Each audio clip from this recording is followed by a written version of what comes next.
Good morning, distinguished academic panel. My name is Virasha Godakanda, and I'm here today on behalf of my research team from University of Sri Jayewardenepura and University of Ruhuna. So our paper titled Local Knowledge and Global Lessons, the Role of Community-Based Disaster Education in Southern Sri Lanka for the Climate Resilient Development. So this study is grew out of very good concern that many of the communities in southern region live with every monsoon season. So that's why we have focused this kind of study. So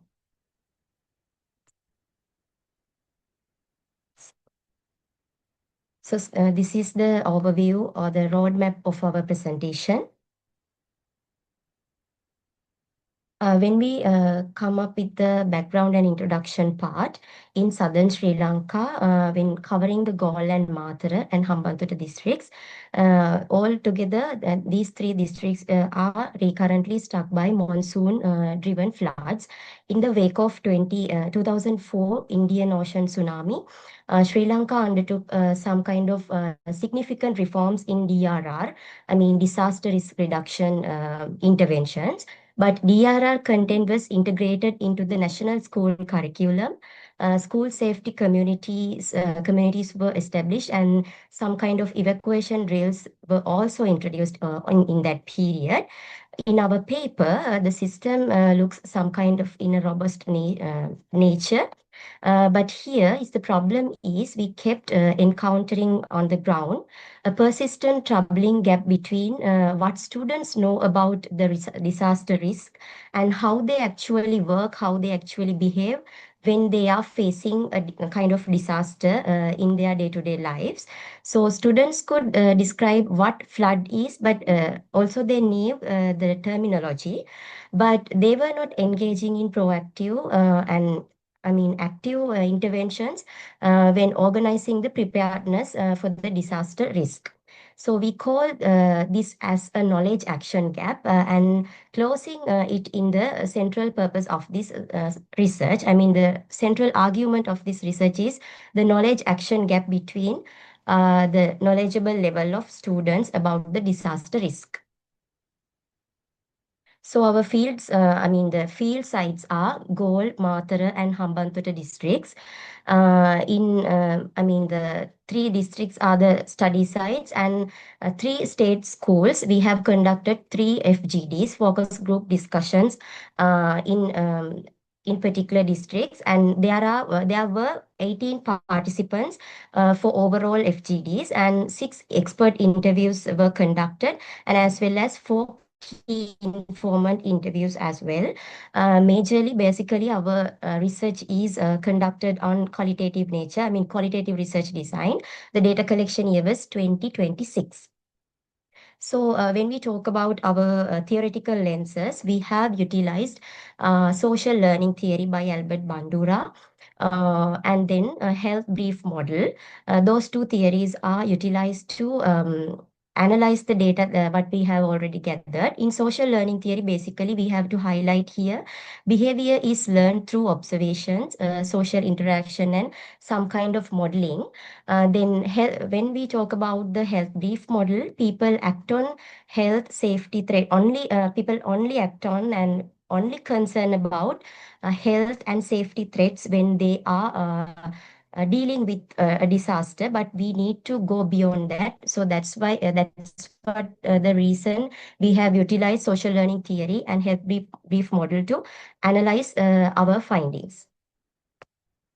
So the research objectives are to understand students' experiences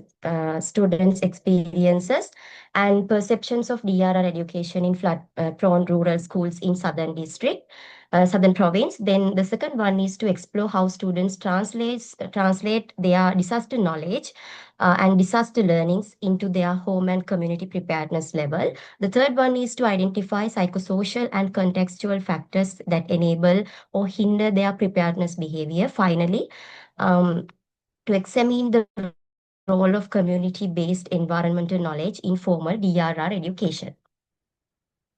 So the methodology is, I have already covered the methodology, and the key issues identified here was curriculum disconnection, curriculum disconnection. The national DRR content ignores local river systems and seasonal flood patterns of southern Sri Lanka.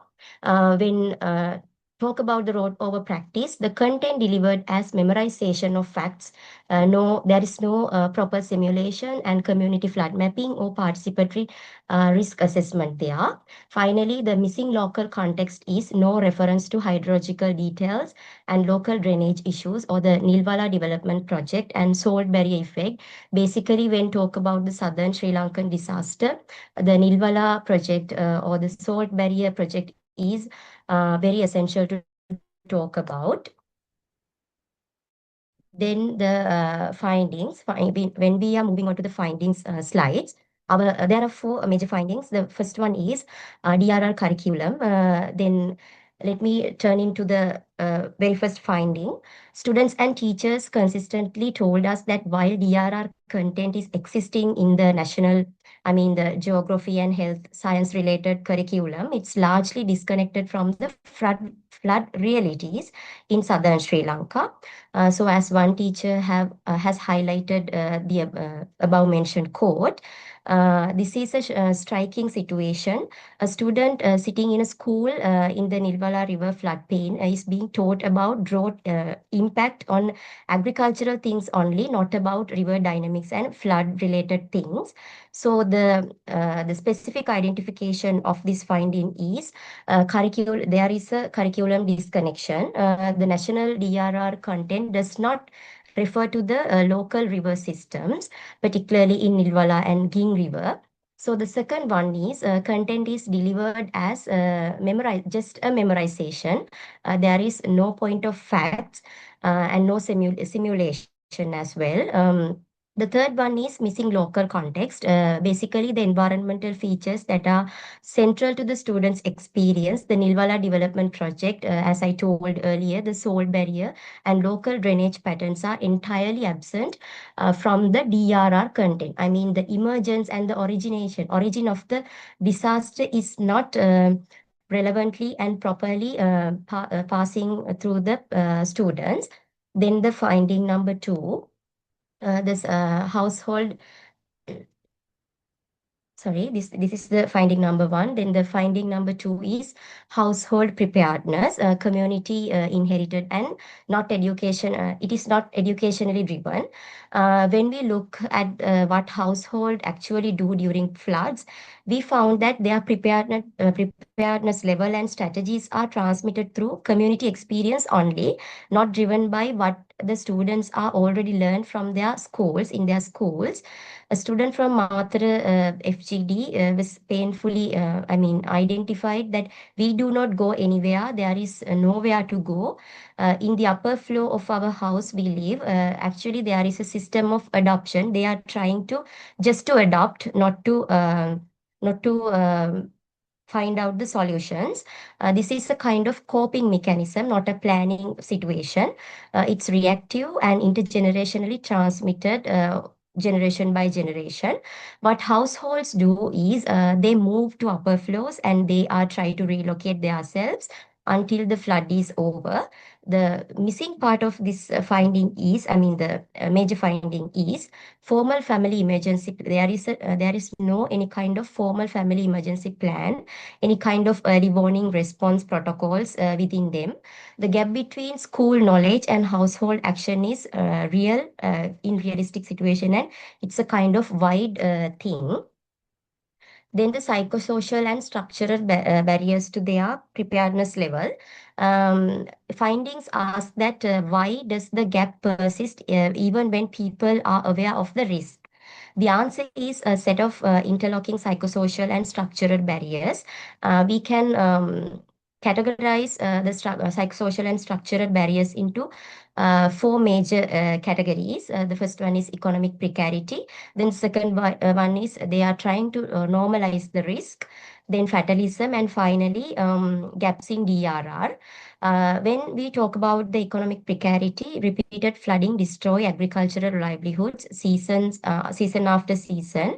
One teacher also highlighted this situation. Even a highly motivated households, they may simply lack the material resources to they prepare. Then the when talk about the normalization of risk, chronic flood exposure leads to habituation. Then students and families come to treat flooding as a seasonal routing of their lives. As a result, they perceived susceptibility, and they are try to adopt to this triggering situation. When talk about the fatalism, repeated losses and repeated losses of their lives produce a kind of psychosocial exhaustion for them. A DRR psychosocial expert summarized it in well-mannered way, like the here and now, but lost the motivation and perhaps the hope for future oriented planning. The final one is critical gaps in DRR, psychosocial gaps in DRR. Current school content does not address emotional preparedness of themselves and stress-based decision making. There is a situation of stress-based decision making and community mutual support. There is a community mutual support, but in lack situation. These are the effective bridges between knowledge and action, and they are already missing. The finding number 4 is community environmental knowledge. Then there are some kind of rich for informal knowledge that formal DRR ignores. The first one is hydrological literacy. When we talk about hydrological literacy, communities know which roads are getting flood first and how the navigation should happen.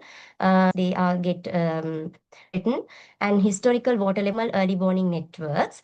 Upstream village contacts like Deniaya, Kotapola, and Urubokka, the boundary of the southern province, relay rainfall alerts to downstream communities in real time. The third one is environmental dynamics and knowledge, local understanding of Nilwala river dynamics, salt barrier effects, drainage patterns absent from national curriculum. Then finally, the social capital and trust network. Flood resilience is embedded in community relationships, networks of experience, and ecological familiarity. So this knowledge action gap can be seen and can be identified as a key argument of our presentation. So let me bring together what these four findings tell us is, on one side, DRR knowledge delivered through a standardized school curriculum. On the other hand, the goal of organized proactive preparedness behavior in between those four barriers, risk normalization, economic precarity of people, and fatalism and curriculum mismatches are there. And four bridges can be spanned over, contextualize the curriculum with local hazard landscape, integrate community knowledge into formal DRR, and shift from the rote instructions to experiential pedagogy. Then finally, we would like to come up with our recommendations. The first one is education policy and curriculum reform. This is a kind of a policy intervention. First, localizing the DRR curriculum and implementing district level DRR content that integrates local river ecosystems is better solution. Then the second one is cross-disciplinary DRR. This disaster reduction must remain an peripheral, it should become a peripheral geographic topic. Then it should be embedded across science, civics education, or else and health science. Then making climate resilience system not just a hidden one, silent one. The third one is psychosocial DRR skills. We should prepare students emotional wise, then group decision making under stress, and community. Then we should taught them how to build up mutual support among their communities. Then the recommendation number 2, in our practice, the recommendations focus on how DRR education is delivered. Then as a pedagogical practice, Experiential learning is a better outcome. Flood evacuation simulations, participatory hazard mapping, and community-based flood safety demonstrations are a good solution for the pedagogical practices. Then the technology-assisted DRR situation, the government's classroom digitalization and some kind of technological advancements are essential to come up with some solutions to this situation. Then the community resilience agents is the third one. Train students as active agents. We can convert students as active agents to um, pass the message. We don't need to consider them as just passive recipients of the knowledge. We can utilize their knowledge actively to this kind of situations. And finally, we can utilize indigenous knowledge and mix up indigenous knowledge with EWS, early warning system knowledge, to control over the disaster risk reduction. Then the final one is key takeaways. Our conclusions. The formal DRR curriculum is it should be nationally standardized and but locally irrelevant in some situations. It fails to address the actual flood dynamics of Southern Sri Lanka. So the second one is household preparedness is community inherited through reactive coping, but not driven by formal education or some kind of proactive planning. The third key takeaway or else the conclusion is psychosocial and structural barriers are there within some categories like economic precarity, fatalism, and risk normalization. And there is a compound knowledge action gap in terms of these situations. And finally, our conclusion is a rich community environmental knowledge system exists and are underutilized, so they represent a transformative pedagogical resource. So these are some recommendations for further researchers and for further research. First one is we can conduct some longitudinal studies, and the second one is we can uh, specify the geographical scope to a broader level. And as the third one, we should consider about the gender dimensions. And finally, NGOs versus non-governmental organizations versus school DRR programs should be mutually connected, and we can get the support of NGOs and some other external institutional support to strengthen these DRR programs. And thank you. The presentation is open for the questions and discussions. Thank you.